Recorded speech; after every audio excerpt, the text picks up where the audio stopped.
మాధవి గారికి సీట్ వచ్చిందంటే చంద్రయ్య ప్రాణత్యాగానికి గుర్తుగా ఇచ్చినటువంటి సీట్ అది. ఒక బీసీ వ్యక్తి చనిపోతూ నీ పేరు తప్ప ఇంకేది పలకను చంద్రన్న అంటే చంద్రయ్యకి గుర్తుగా బీసీల కోసం ఇచ్చిన సీటు. ఒక మహిళలని ఇది పలానా వాళ్ళ సీటు, ఇది పలానా వాళ్ళ సీట్ అంటే కాదయ్యా, ఈ ఒక్కసారికి చంద్రయ్య రుణం తీర్చుకోనివ్వండి, పాడ మోసాక ప్రమాణం చేసుకున్నాను బీసీలకి ప్రాధాన్యత కల్పించాలి అని. కేవలం ఆ ఒక్క దానికోసమే ఏ రోజు రాజకీయం తెలియని ఒక ఆడబిడ్డని బయటకు తీసుకొచ్చి చెయ్యమ్మ రాజకీయం, నీ బీసీలు అమర్నాథ్ గౌడ్ని 10 ఏళ్ళు 10వ క్లాసు 9వ క్లాసు చదువుతున్న అమర్నాథ్ గౌడ్ని తగలబెట్టి తనంట సూసైడ్ చేసుకున్నాడంట. నేను ఎంఎస్సీ సైకాలజీ చదివానండి.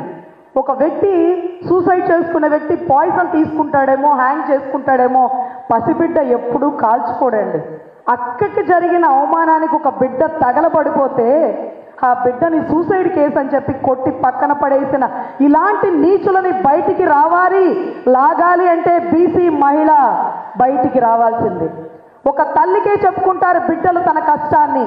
ఈరోజు బీసీ మహిళ వచ్చింది కాబట్టి అక్కడక్కడ బాధపడుతున్నటువంటి బీసీలు ఎంతో మంది స్వర్ణకారులు ఉంటారండి. మన వెంటి మీద వేసుకునే ప్రతి బంగారానికి వాళ్లే కారణం. 50 ఏళ్లకి వాళ్ళకి పొగతో కూడినటువంటి దగ్గు విపరీతంగా వచ్చేస్తుంది, మోకాళ్ళ నొప్పులు వచ్చేస్తేట కూర్చున్న చోట కదలలేక. 50 ఏళ్లకి పెన్షన్ ఇవ్వండి మాకు అని అడిగితే మా గురించి మాట్లాడే నాయకురాళ్ళు మాకు ఉండాలమ్మా అని అడిగారు. అటువంటి వాళ్ళ కోసం ఈరోజు బీసీలకి ప్రాధాన్యత కల్పించారు బాబు గారు.